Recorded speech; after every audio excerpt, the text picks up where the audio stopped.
बंगाल में हुई खेला की शुरुआत। आज सुपर 30 पर घमासान। जाने किस सीट पर किसका दबदबा। पश्चिम बंगाल में आज से खेला की शुरुआत हो गई है। पश्चिम बंगाल विधानसभा चुनाव के पहले चरण में जिन 30 सीटों पर वोटिंग है वो बीजेपी के लिए काफी मायने रखती है।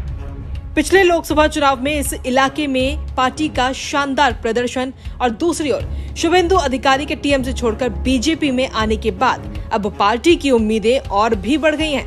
वहीं दूसरी ओर ममता बनर्जी की पार्टी ने 2016 के चुनाव में यहां की 30 में से 27 सीटों पर कब्जा जमाया था।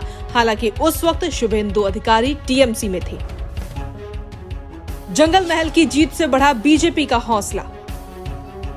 बंगाल की जिन सीटों पर वोटिंग हो रही है वो जंगल महल इलाके में आती हैं। ये इलाका बंगाल में काफी पिछड़ा हुआ माना जाता है। जिन जिलों में वोटिंग हो रही है उसमें पुरुलिया जिले की सभी 9 सीटें, बांकुड़ा जिले की 4, झारग्राम की 4, पश्चिम मेदिनीपुर की 6 और पूर्व मेदिनीपुर की 7 सीटें शामिल हैं। 2019 लोकसभा चुनावों की बात करें तो उस दौरान बीजेपी ने जंगल महल अंचल की 4 सीटें जीतकर सबको चौंका दिया था, जिसके बाद अब बीजेपी को पहले चरण की इन सीटों से काफी उम्मीदें हैं। 2014 के बाद बीजेपी का बढ़ा दबदबा। बीजेपी जंगल महल इलाके पर 2014 से ही फोकस की हुई है। 2014 के लोकसभा चुनाव में पार्टी को यहां 20% के करीब वोट मिले थे। उसके बाद पार्टी का यहां पंचायत चुनाव में प्रदर्शन काफी बढ़िया रहा। 2019 के चुनाव में बीजेपी का वोट प्रतिशत बढ़कर 47% हो गया और नतीजों का असर सीटों पर पड़ा। अब शुभेंदु अधिकारी भी बीजेपी में है। बीजेपी यहां 30 में से 29 सीटों पर चुनाव लड़ रही है। एक सीट और झारखंड स्टूडेंट यूनियन AJSU के लिए छोड़ी है। शुभेंदु के बाद ममता ने संभाली कमान। शुभेंदु अधिकारी के बीजेपी में जाने के बाद ममता बनर्जी ने इस इलाके की पूरी कमान अपने हाथों में ले ली थी। आपको बता दें कि 2016 में पार्टी को यहां से अधिकांश सीटें मिली थी। पिछले कुछ दिनों से ममता बनर्जी इस इलाके में डैमेज कंट्रोल में जुट गई।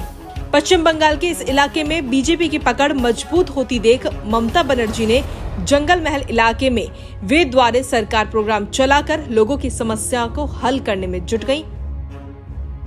2016 के चुनाव में टीएमसी ने 30 में से 27 सीटों पर कब्जा जमाया था। 2 पर कांग्रेस और 1 सीट पर आरएसपी के खाते में थी। टीएमसी इस बार इस इलाके की 30 में से 29 सीटों पर चुनाव लड़ रही है। तृणमूल कांग्रेस पुरुलिया की 1 सीट पर निर्दलीय उम्मीदवार का समर्थन कर रही है। यहाँ उसके कैंडिडेट का नामांकन पत्र खारिज हो गया था। आपको बता दें कि पहले चरण की 30 विधानसभा सीटों पर जहां वोटिंग हो रही है वहां 73 लाख से ज्यादा मतदाता 191 उम्मीदवारों के भाग्य का फैसला करेंगे। कड़ी सुरक्षा के बीच मतदान जारी है। चुनाव आयोग की ओर से केंद्रीय बलों की तैनाती की गई है जो 7061 मतदान स्थलों पर 10,288 मतदान बूथों पर पहरा दे रहे हैं। लेकिन इन 30 सीटों पर परचम किसका लहराएगा ये तो 2 मई को नतीजे घोषित होने के बाद ही साफ होगा। Bureau report, Punjab Kesari.